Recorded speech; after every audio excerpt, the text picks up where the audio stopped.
Alors, bonjour à tous, heureux de vous retrouver, chers amis, sur YouTube en ce dimanche 22 décembre 2024, 8h49, heure du Québec.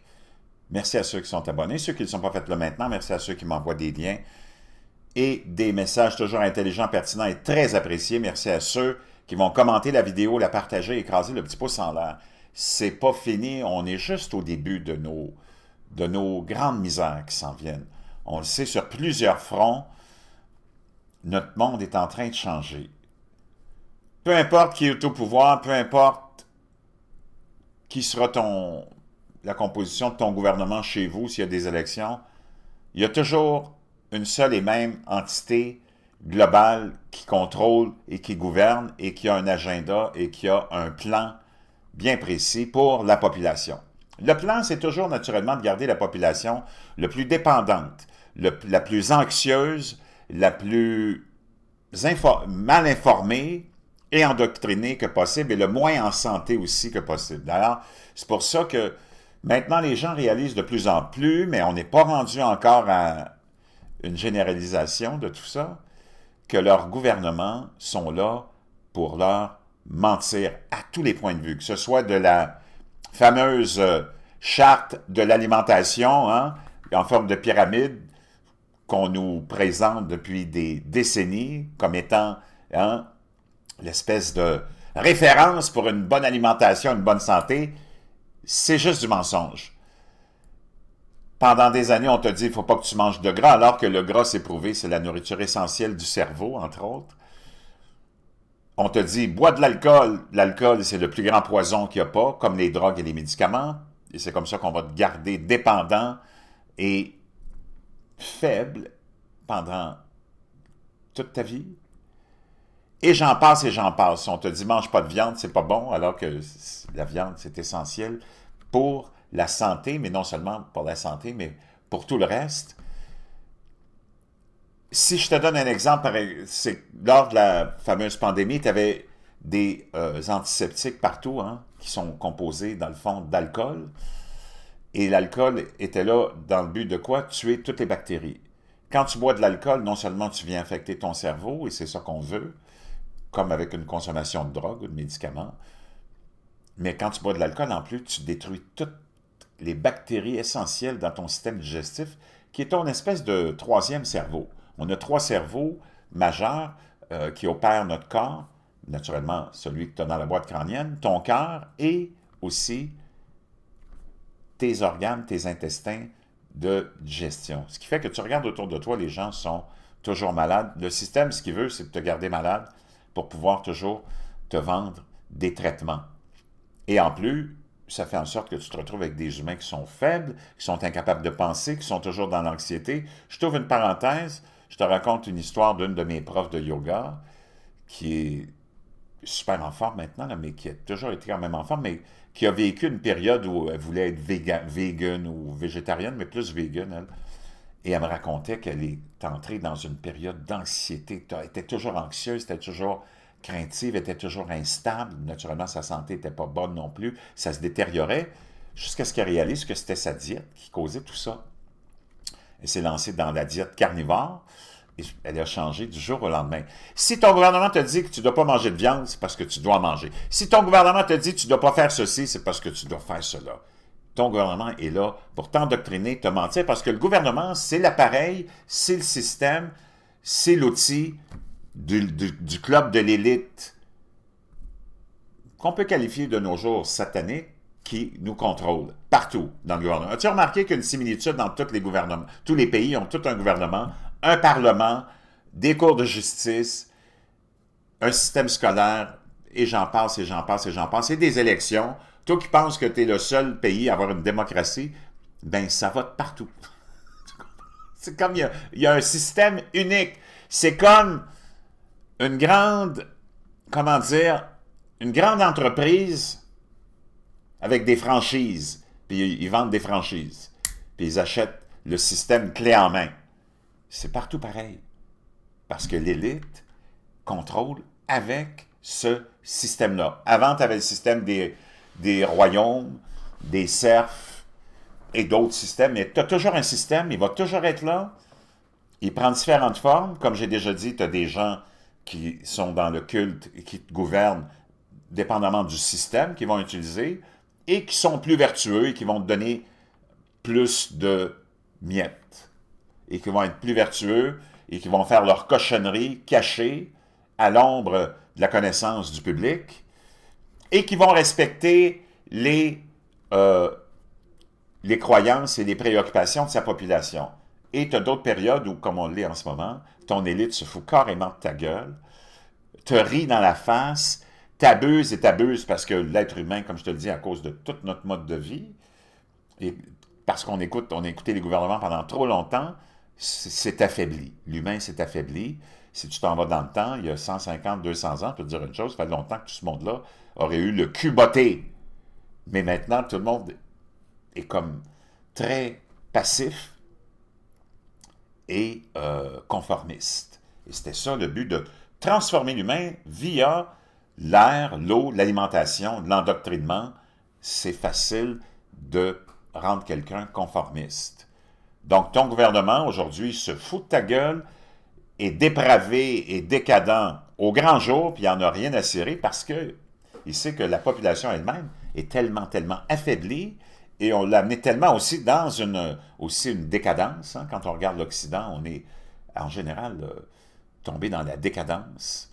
D'ailleurs, si tu regardes les statistiques, taux d'alcoolisme le plus élevé, taux de consommation de drogue le plus élevé, taux de dépression le plus élevé, taux de consommation de médicaments le plus élevé, taux de suicide le plus élevé, taux de mortalité par overdose le plus élevé, puis j'en passe, je ne peux même plus énumérer tous les taux d'avortement le plus élevé, taux de divorce le plus élevé, puis j'en passe et j'en passe. Et si tu regardes autour de toi le comportement de tes amis, de ta famille, tout ça, ça parle juste d'alcool, de drogue, de cul. Et si tu regardes le comportement même, ça swing pas à peu près, là. Donc, quand tu as une population qui a été amenée comme ça dans la décadence, et que tu l'as enrôlé dans la décadence, c'est certain qu'en tant que dirigeant, t'es wow, t'es mort de rire, et c'est très facile.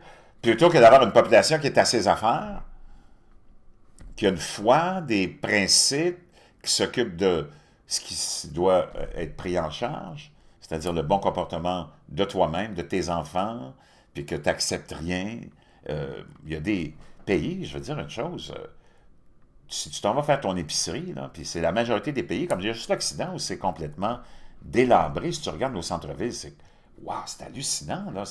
Tu peux même pas imaginer que ça s'est produit. La majorité des pays, si le citoyen ne se comporte pas bien, tu as l'autre citoyen qui vient donner une tape en arrière de la tête, il dit hey, qu'est-ce que tu fais là? Ramasse ton papier. Bang, qu'est-ce que tu fais là? Tu as parlé de sexe à mes enfants. Bang, qu'est-ce que tu fais là? Tu vas faire ceci, faire ça. Bang, qu'est-ce que tu fais là? Laisser ton panier d'épicerie comme ça traîner. Va le ramener à sa place. Mais nous autres, on est devenus tellement je m'en fous de tout parce que on est tombé dans la dépravation en tant que citoyen. Si tu veux changer ton système, il n'y a pas 1000 solutions. Commence par changer toi-même, puis à ne plus accepter ce qui est inacceptable. Commence par te transformer, puis commence à redevenir quelqu'un avec des normes, puis quelqu'un avec des bases, puis des limites, puis qui n'accepte plus qu'on dépasse les limites.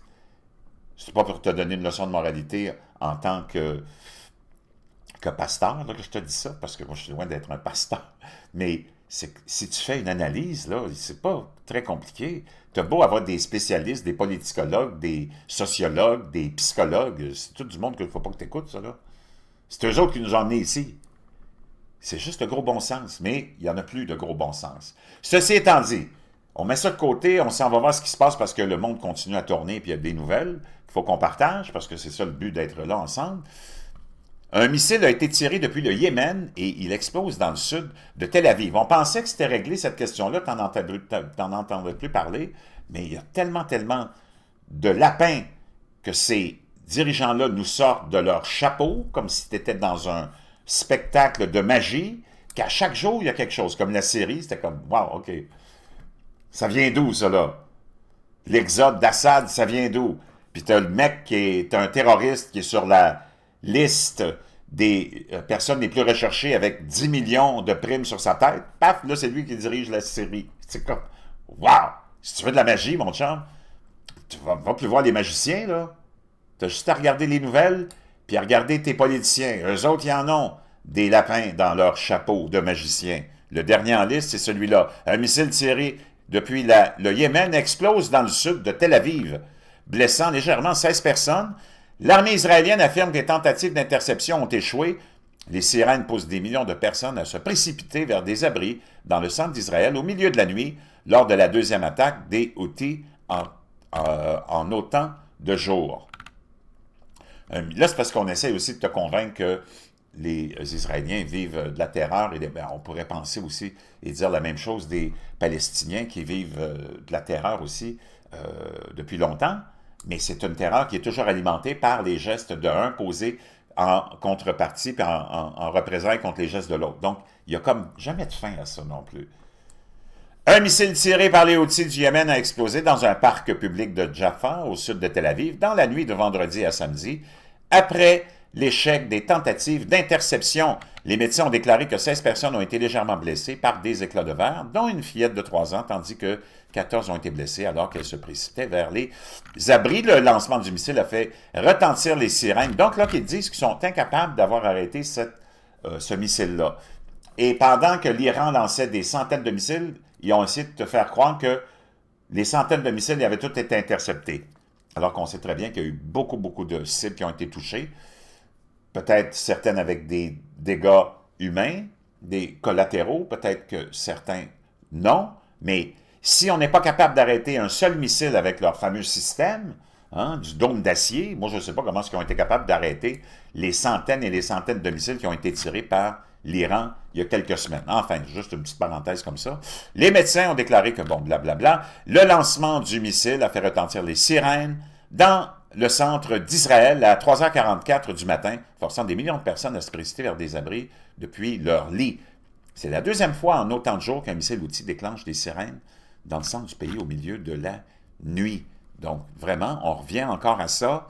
La marine américaine, quant à elle, a abattu un avion alors que de nouvelles frappes visent des rebelles Houthis au Yémen. On pensait que ça s'était réglé, que ça s'était atténué, mais là, ça a l'air qu'on réanime cette braise-là, celle de la menace des Houthis au Yémen. Les pilotes ont pu s'éjecter en toute sécurité de leur avion de chasse F-18 après qu'il ait été touché par le feu d'un croiseur de lance-missiles américain. 2 pilotes de la marine américaine se sont éjectés de leur avion de chasse au-dessus de la mer Rouge après avoir été pris dans un cas apparent de tir ami. Ah, OK. A déclaré dimanche. Donc là, selon le titre, tu pensais que c'était la marine américaine abat son propre avion. Ah, OK, j'avais pas lu le titre correctement, excusez-moi. Donc, imagine-toi, je suis complètement gaga. L'armée américaine a déclaré que les 2 pilotes s'étaient éjectés. Donc, l'incident est survenu alors que le commandement central américain a déclaré que ses forces avaient mené des frappes aériennes contre un site de stockage de missiles et un centre de commandement et de contrôle exploité par les Houthis au Yémen. Donc, assez hallucinant, la marine abat son propre avion. OK. Wow! Faut le faire. Donc, ça, c'est les dernières nouvelles concernant cette histoire-là qui vient de ressurgir comme un chapeau qu'on vient de sortir de notre sac ou de notre sac ou chapeau de magicien. Maintenant, imagine-toi, le dirigeant syrien dont la tête a été mise à prix à hauteur de 10 millions de dollars rencontre une délégation du pays qui a mis sa tête à prix. Donc, imagine-toi, l'image ici qui est complètement... L'image vaut mille mots, hein? Tu as le leader anciennement du groupe HTS qui est ici, qu'on a considéré comme le leader d'Al-Qaïda et terroriste, avec une prime de 10 millions sur sa tête, qui est rencontré par une délégation des pays qui ont mis sa tête à prime. Wow! Vendredi, les employés de l'administration Biden ont rencontré pour la première fois à Damas Abu Mohamed al-Jolani.